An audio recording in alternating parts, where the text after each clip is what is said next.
उत्तराखंड में मानसून बीत गया है और अब सर्दियों की शुरुआत हो गई है। इसको लेकर आपदा प्रबंधन विभाग ने बर्फबारी को लेकर तैयारियां भी शुरू कर दी है।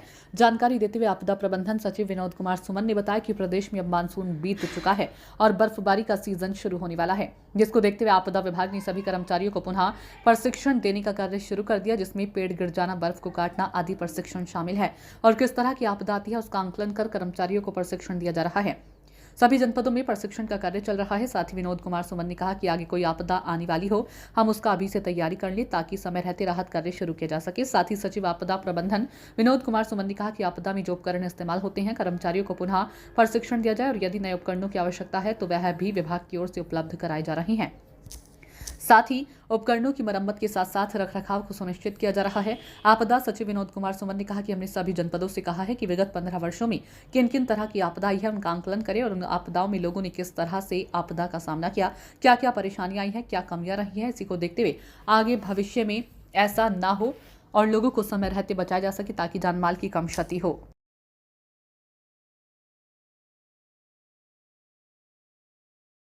आपके विभाग के लिए काफ़ी चुनौतियाँ बढ़ जाती हैं।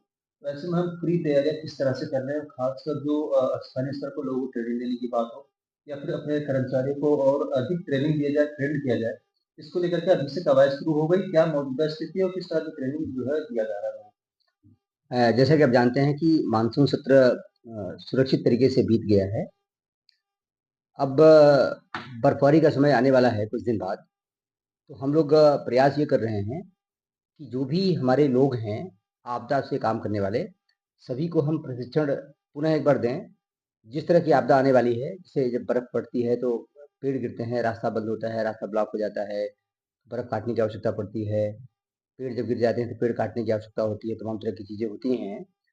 कौन-कौन सी आपदाएँ आ जाती हैं, उसका आकलन करने के बाद हम लोगों को उन आपदाओं से निपटने के लिए ट्रेनिंग का कार्य शुरू कर दिए हैं। सभी जनपदों में प्रशिक्षण का कार्य चल रहा है हमारा।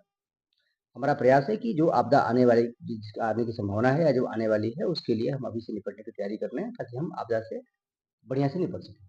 दूसरा, हमने सभी जनपदों से कहा है कि जो आपदा के उपकरण आपको दिए गए हैं, उसका आप एक बार देख लें, उसको संचालन करने का एक अभ्यास करा दें पुनः लोगों के पास, क्योंकि बहुत सारे अधिकारी कर्मचारी तो पहले आपदा के उपकरण यूज़ करते थे, उनका हो सकता है ट्रांसफ़र हो गया हो। अ, तो एक बार रिफ्रेशर ट्रेनिंग कराने में कोई नुकसान नहीं है।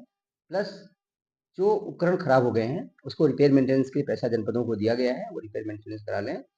इसके अलावा जो उपकरण और अधिक आवश्यकता है, उनको अगर कोई उपकरण चाहिए तो हमको बता दें, ताकि उपकरण खरीद के हम उनको दे सकें। एक उपकरण के बारे में हो गया, दूसरा ट्रेनिंग के बारे में हो गया। तीसरा, हमने जनपदों से ये भी कहा है कि विगत 15 वर्षों में उनके जनपद में किस-किस तरह की आपदा आई है, किस तरह से जनपद ने उस आपदा से अपना मुकाबला किया, कैसे उसका जो रेस्टोरेशन के काम है, चाहे मरम्मत के काम है या जो मिटिगेशन आपदा से बचने के जो उपाय किए गए हैं, उसमें कहाँ कमियाँ रह गई हैं। जब हम आपदा से कोई काम करेंगे तो कुछ न कुछ कमियाँ भी रह जाएँगी, तो कमियों का एक ईमानदारी से आकलन कर लें और कमियाँ क्यों रहीं उसके बारे में देख लें और भविष्य में अगर उस तरह से आपदा आती है तो कैसे उस बिना कमी के कैसे उससे निपट लेंगे, इसके बारे में तैयारी कर लें।